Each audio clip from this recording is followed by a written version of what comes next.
Hi everyone, today's video is slightly different from what this channel is all about.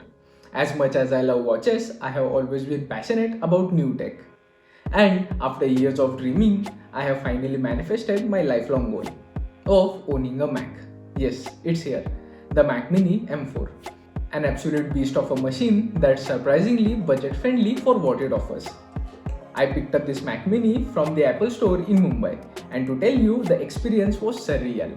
After watching hundreds of videos online trying to decide which model to buy, I finally plunged and chose a different configuration. Let's see if it's totally worth it. I was too eager to see the Mac, so I unboxed it at the Apple Store only. The unboxing experience with Apple is always satisfying, minimalist, and functional. Inside the box, you get the Mac Mini itself, a power cable, and some documentation. That's it. This thing is tiny. It's hard to believe such a compact device packs so much power. Here's a better look. Below the Mini, you get a standard power cable. Not braided, but decent enough since you won't be moving it much. And then we have the documentation. Apple has stopped including stickers now, which is very sad in my opinion. Apple's packaging is usually spot on, but here, the box is literally twice the size of the Mac Mini. It feels like the 90% of the space is just for the cable. Alright, let's talk about the Mac Mini itself. This thing looks stunning. Apple never fails when it comes to design and build quality. It has a very clean look and complements the setup very well. One of the reasons I love it is how clean and minimalistic it makes my workspace. No unnecessary clutter, just the Mac Mini, my monitor, and a few essentials. Now about the ports. The tiny machine doesn't compromise. In the front, we have two USB-C ports for instant connectivity and a headphone jack. I honestly haven't used the headphone jack as I am using the Mac with my AirPods, which is much more convenient. And then there's the light indicator to show whether it's on or off. On the back, Apple has loaded it up with three Thunderbolt 4 ports, extremely powerful for data transfers and connectivity, an HDMI port for monitors, and the power cable connector. It also comes with a gigabit Ethernet port. I have connected my 4K monitor to one of the Thunderbolt 4 ports and it works like a charm. The best part? It acts as a hub for my Bluetooth accessories. Like I have connected my good old Bluetooth connectors of mouse and the keyboard to the monitor and using it for my Mac. Oh, and let's not forget the fan at the bottom. Despite its compact size, Apple has done a fantastic job with the cooling system. It makes literally no noise even when rendering a 4K 60fps video. It's genuinely impressive how quiet this machine runs. And now about the power button. This one's a bit divisive. It is placed below the Mac and it's not the most accessible spot as per user experience. A button on the side would have been more intuitive.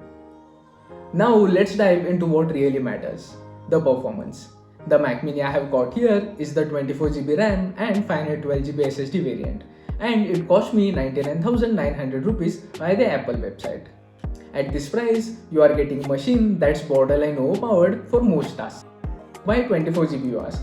Apple itself is upgrading from 8GB RAM to 16GB RAM for its base models. Because of the AI stuff, it will run. Apple itself has a reputation for pushing their systems to use as much RAM as possible to ensure butter smooth performance. Based on this, I decided to go for 24GB and also to future-proof. But here's the interesting part. During idle use, I noticed the system is using 15 to 18 GBs of RAM. At first, it felt alarming, but a closer look revealed that most of this was cache memory. Apple's macOS is designed to maximize performance by caching as much as possible. But that doesn't mean 16GB isn't enough. macOS allocates the memory based on what is already available. So even a 16GB model would adjust its usage for smooth performance. Get yourself an ideal configuration based on your needs. If you are an avid user who is going to be constantly working on the system, have multiple windows and tabs open, use heavy software such as Adobe, DaVinci, etc., I will recommend going for a better RAM variant, as it's one-time investment and also isn't expandable afterwards. For an average user who will give occasional stress to the system, but normally use it only for browsing and stuff, I will recommend a 16GB variant, but with 512GB SSD. I also opted for the 512GB SSD as I am planning to get an external SSD which makes a lot sense instead of spending 20,000 rupees to expand internally. The M4 chip is the star of the show here. I tested it with heavy workloads like rendering 4K 60fps videos in DaVinci and editing high-res visual designs in Figma, all while keeping multiple Safari tabs and windows open. The CPU usage barely crossed 20%. And also, if you have an iPhone, screen mirroring is like the best thing on an Mac. You can access your whole phone without even touching it. Overall, that's insane efficiency for a compact machine. The M4 chip is equivalent to the M3 Pro of last year, so you're already getting the best for its price. Actually, being a CPU, I was surprised it will have any speakers. But the speakers on the Mac Mini are actually decent enough, like not the best or not the worst. They are decent.